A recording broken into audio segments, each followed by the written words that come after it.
Well, Bihar election is poised up very nicely, and we are pretty sure that this time in 2020, the JDU BJP coalition is going to come back into the power with a more aggressive majority. We are expecting nothing less than 210 or 220 seats out of 243.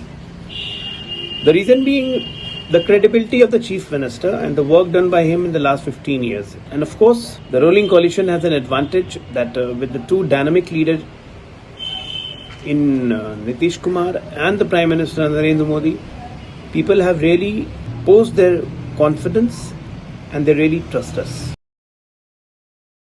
Prashant Kishore was sent out of the JDU because he was crossing his all limits of a political worker.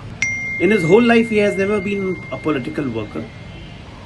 When he was duly refused by Mr. Amit Shah for getting into the BJP, he requested Mr. Amit Shah to have a word with Nitish Kumar to take him in JDU. On this matter, both Nitish Kumar and Amit Shah had a big laugh. But Nitish Kumar has a big heart. Well, many kids are into video games, they play a lot. So this Prashant Kishore, he is much more into data manager, data playing. So I call him a data player. So Nitish Kumar got him into party thinking that he will mobilize youth, infuse some good energy. And he very clearly said that be in the party like a party worker, don't think you are here to dictate terms. It was very much clearly said, which of course he didn't follow. Because he always had his big plans, big ambitions. And by the nature pimp he is, he used to gossip about Nitish Kumar, that how he made Nitish Kumar and Lalu Yadav function together, how he got us back into the power. And you know what work he was assigned in 2015 elections? None of our party leaders were interested in going and meeting Laluji and discussing about sheet sharing. So he was assigned that whatever we say, go and tell it to Laluji. And whatever Laluji says, come and tell it to us. That was the only role he had in 2015 elections. And this he marketed so well that he got the contract not only from Shiv Sena plus Congress, but now even from Stalin too. So this kind of a marketeer he is. DMK is a grand old party and a party with principle. And as far as I know, that DMK had the basic principle of anti-Brahmanism, because on that basis it was formed. Being Brahmin is not a sin, but being cunning is a sin. And Mr. Prashant Kishore Pandey is a big cunning Brahmin. He will sell Stalin. He will create confusions in the cadre of DMK.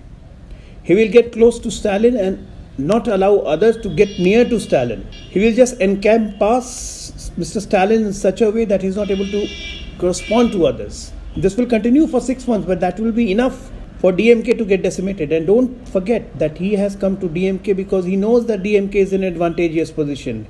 He has always went to those parties where he knew that this party is going to win. And DMK this time is certainly in a better position.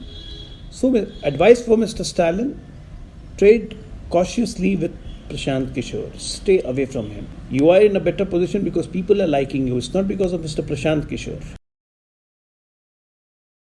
See, with the kind of functioning Prashant Kishore does, it affects the morale of the party cadre.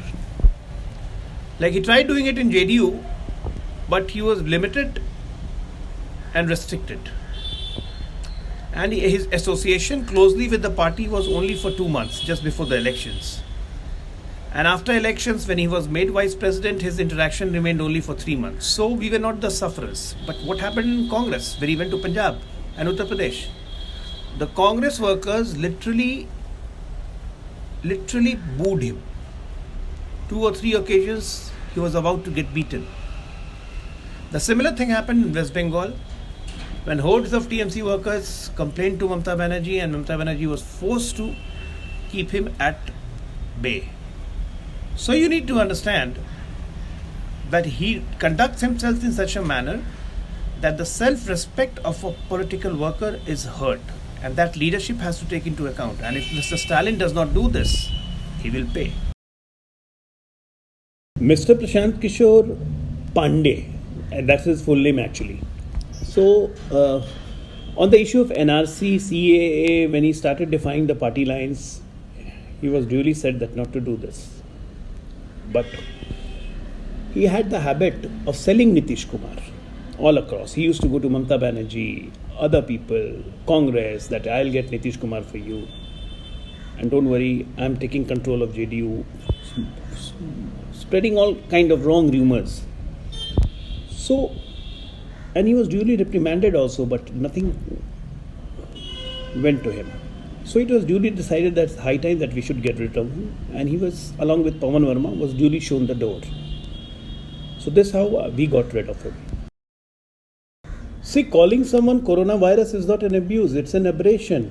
People like Prashant Kishore, Pawan Verma, and all this kind of a class which roam around in every party, not only in our party, they are just concerned about themselves. They are self-centered, they are non-political, they are over-ambitious, they are jealous, even to the extent of hurting the leadership and the party if it comes to them.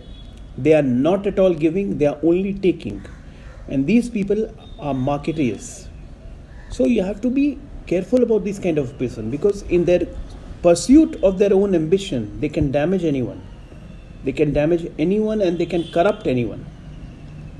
They will come and tell you and they will show you some kind of different world that you will forget your own duty. So these kind of coronavirus, if they are near to you, they will not only damage you but infect many more who are around you. So it's better to get rid of these kind of coronavirus.